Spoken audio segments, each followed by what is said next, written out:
Hello everyone, welcome back to my YouTube channel travelling mashup. मैं आपका दोस्त हिरेन और आज एक न्यू टॉपिक लेकर आया हूँ। न्यू टॉपिक है हमारा जापान वीज़ा से लेके काफ़ी क्वेरीज आती है मेरे पास में कि जापान वीज़ा लोगों के रिजेक्ट हो रहा है, लेकिन वो अप्लाई करते हैं सारे सही डॉक्यूमेंट के साथ में, लेकिन जब भी रिजेक्ट हो रहा है। ठीक है, तो उस रिजेक्शन से बचने के लिए आपको क्या करना चाहिए, तो यही आज हमारा वीडियो होने वाला है। उससे पहले मैं आपको वीडियो स्टार्ट करने से पहले एक चीज़ अनाउंस कर रहा हूँ कि हम एक गिव अवे अनाउंस कर रहे हैं जो हमारा 10 के सब्सक्राइबर्स पूरा होने पर है। ठीक है, इसके अंदर एलिजिबिलिटी क्राइटेरिया ये है कि मेरा चैनल सब्सक्राइब होना चाहिए plus my Instagram channel also. जो मेरे दोनों हैंडल्स को सब्सक्राइब करेगा और कमेंट के अंदर डालेगा उसको कहाँ की रिटर्न टिकट चाहिए, तो उसके लिए हम एक रैंडमली पिक करेंगे और आपको एक रिटर्न टिकट अनाउंस करेंगे जब हमारे 10 के सब्सक्राइबर्स पूरे हो जाएंगे यूट्यूब के ऊपर। होप ये आपको क्लियर है सारा एलिजिबिलिटी क्राइटेरिया। तो गाइस अब चलते हैं अपना वीडियो के ऊपर कि आज का हमारा टॉपिक है जापान वीज़ा रिजेक्शन केसेस क्यों आ रहे हैं और क्यों इतने रिजेक्ट हो रहे हैं। तो गाइस जापान का जो वीज़ा है वो बेसिकली एक छोटा सा मामूली सा वीज़ा, आप कह लो कि एक 500 रुपये का एक वीज़ा आता है और वो ईज़िली मिल जाता है, लेकिन लोगों के जब भी रिजेक्ट हो रहे हैं। और उसके पीछे मैंने जितनी भी स्टडी अभी तक करी है, लोगों के कमेंट्स लोगों के से सुना है कि उनके जापान वीज़ा रिजेक्ट हो रहे हैं, वो इसलिए हो रहे हैं क्योंकि कहीं ना कहीं उनका बैंक स्टेटमेंट और उनका जो एक जैसे कि यहाँ पे सेटल्ड नहीं है ठीक तरीके से। अब जैसे कि आप समझ लो, पहले तो हम बात कर लेते हैं कि जापान वीज़ा के लिए आपको रिक्वायरमेंट बताया था ताकि आपको ईजी हो रिलेट करने के लिए कि आप कैसे जापान वीज़ा के उस डॉक्यूमेंट तक पहुँचे हम। तो गाइस मैं पहले आपको मोटा मोटा बताया था कि जापान वीज़ा के अंदर रिक्वायरमेंट किस किस चीज़ों की है। ठीक है, आपकी 6 मंथ की आपकी पासपोर्ट की वैलिडिटी होनी चाहिए, प्लस 2x2 इंच की आपकी फ़ोटो होनी चाहिए, white background matte finish, plus आपका 2 ईयर का ITR लगेगा। आपका ITR के अंदर एक TDS कटा हुआ भी एक सर्टिफिकेट आता है फॉर्म 12B, एक वो भी लगेगा साथ में आपके ITR के साथ में, प्लस आपका आइटनरी लगेगा, प्लस एक कवर लेटर लगेगा। ठीक है, ये एक मिनिमम से डॉक्यूमेंट है जापान वीज़ा लेने के लिए। ठीक है, ये जो वीज़ा है ITR आपका, प्लस अभी एक चीज़ और बताऊंगा जो फाइनेंशियल की है।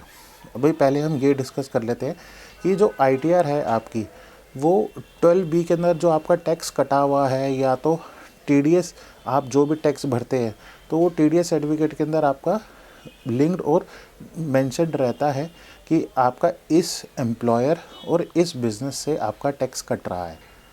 तो ये गाइस थोड़ा सा ना आप थोड़ा सा देख लो, समझ लो इस चीज़ को कि ITR का इम्पोर्टेंस क्या है, कि आप इनकम टैक्स भर रहे हो। ठीक है, कोई लोग अपनी 5 लाख रुपए की इनकम टैक्स भरता है, कोई नील की भरता है।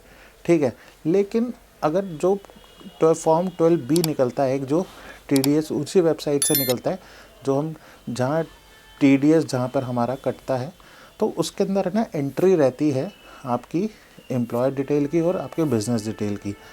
तो चाहे वो आप नील भरो, लेकिन उसके अंदर वहाँ पे होना चाहिए। उससे ये प्रूव होता है कि आप एक बिज़नेस रन कर रहे हो। ठीक है, और या तो आप किसी कंपनी में एम्प्लॉयड हो, वहाँ का एम्प्लॉयर आपसे चाहे नॉमिनल से चाहे 5 रुपये का टैक्स ले रहा हो, चाहे वो 50,000 रुपये का ले रहा हो, तो वो वहाँ पे मेंशन होता है बाय मंथ वाइज। ठीक है, आपको बाय मंथ वाइज आपका जितना भी टैक्स होगा आपका वहाँ पे कटा हुआ दिख जाएगा। उसे कहते हैं हम फॉर्म 12B।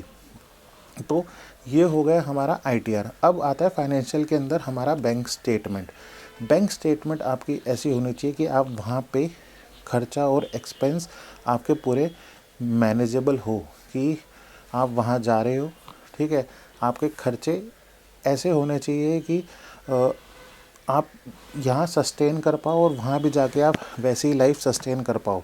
ठीक है, ये नहीं कि आप वहाँ पे इतना लग्जरी दिखा रहे हो और यहाँ पे रह रहे हो आप बिल्कुल ही नॉर्मल ज़िंदगी, ऐसे नहीं। उस केस के अंदर आपका रिजेक्ट हो जाएगा, तो उसको पूरा लेवल में लेकर आना पड़ता है। ठीक है, अगर आप लेवल में दिखाओगे, उसी हिसाब से बुकिंग करोगे, तो आपका वीज़ा कभी रिजेक्ट नहीं होगा और इंस्टेंट फंड नहीं होने चाहिए आपके बैंक अकाउंट के अंदर। ठीक है, तो अब डिस्कस कर लेते हैं जो भी हमारे रिजेक्शन केसेस हैं जो जापान के अभी रिसेंटली में मैंने देखे, मैंने लोगों से सुने, मैंने फ़ोन पे उनसे बातें करी, उनके टेक्स्ट मैसेज देखे कि रिजेक्ट क्यों हो रहे। तो उनके अंदर मेरे को एक कॉमन गलतियाँ वही थी बैंक की। एक तो इंस्टेंट फ़ंड डाला हुआ है, ठीक है, उनके बिज़नेस के डॉक्यूमेंट पूरे नहीं हैं, कवर लेटर बना रहे हैं तो लेकिन उनका लेटर है अपने कंपनी के लेटर हेड के ऊपर नहीं बना रहे। तो ये छोटी छोटी सी मिस्टेक्स आपको एक रिजेक्शन की ओर ले जाती है, ठीक है। ये रिजेक्शन अगर आपके पास में मिल जाएगा तो जापान का वीज़ा आपका थोड़ा सा नेक्स्ट टाइम के लिए थोड़ा सा एक मुश्किल साइड में होगा कि आपको इजीली ग्रांट नहीं होगा। तो आप सबसे पहले जो भी आप एप्लीकेशन लगाए तो एक बार एक कंसल्टेशन आप लेके आप एक बार उनसे कनेक्ट कर लीजिए, ठीक है। मेरी कंसल्टेशन फ़ी 200 रुपीज़ है नॉर्मल, और जो भी मतलब मेरे से कंसल्ट करना चाहता है स्क्रीन पे दिए गए नंबर से मेरे को कनेक्ट करें। एक 200 रुपीज़ फ़ी है मेरी, आप वो मेरे को पे करें और आपको एक अपॉइंटमेंट मिल जाएगा, क्योंकि बहुत सारे फ़ोन आते हैं। आप सबको अपॉइंटमेंट वाइज आप देखेंगे तो मैं सबको टाइम दे पाऊँगा, ठीक है। आप मेरे से अपॉइंटमेंट बुक कर लीजिए, मैं आपको एक अपॉइंटमेंट दे दूँगा और उस अपॉइंटमेंट पे हम आपसे बात करेंगे और आपकी जो भी आपकी क्वेरीज़ होगी हम वो इजीली रिजॉल्व कर लेंगे उन क्वेरीज़ को, और उसके ऊपर वर्क करेंगे प्रोफाइल पे। अगर आपको वीज़ा भी अप्लाई करना है तो आप कनेक्ट कर सकते हैं, उसी कंसल्टेशन फ़ी के अंदर हम आपके वीज़ा भी अप्लाई कर देंगे और आपका जो चार्जेस होगा वो आपको उसी टाइम इंस्टेंट बता दिया जाएगा। वैसे वीज़ा फ़ीस एक 500 रुपये की है as a embassy fee Japan की, और VFS के जो चार्जेस लगते हैं अप्रॉक्सीमेटली 1100 रुपीज़ है। टोटल ये 1350 रुपये प्लस GST के साथ में रहता है। तो ये हो गया हमारा जापान से रिलेटेड केसेस जो रिजेक्ट हो रहे हैं अभी, just all because of the bank statement and ITR। बाकी एवरीथिंग इज़ फाइन। आइटनरी बना लेते हैं लोग, कवर लेटर बना लेते हैं, बस यही 2 चीज़ें हैं आपकी देखने की, और वो 2 चीज़ें ईज़िली आपकी सक्सेसफुल भी बना सकती है आपको और रिजेक्शन के साइड भी लेके जा सकती है। तो गाइस, होप ये मेरा वीडियो कैसा लगा होगा आपको। तो प्लीज़ सब्सक्राइब कर लीजिए मेरा चैनल, और जो भी सब्सक्राइब नहीं करता है एटलीस्ट प्लीज़ सब्सक्राइब करिए। ऐसा मोटिवेशन कंटेंट मैं आप सभी के लिए बनाता हूँ और गोइंग फर्दर भी बनाते रहेंगे, आप सबकी हेल्प करते रहेंगे। Till then, thank you so much and bye bye.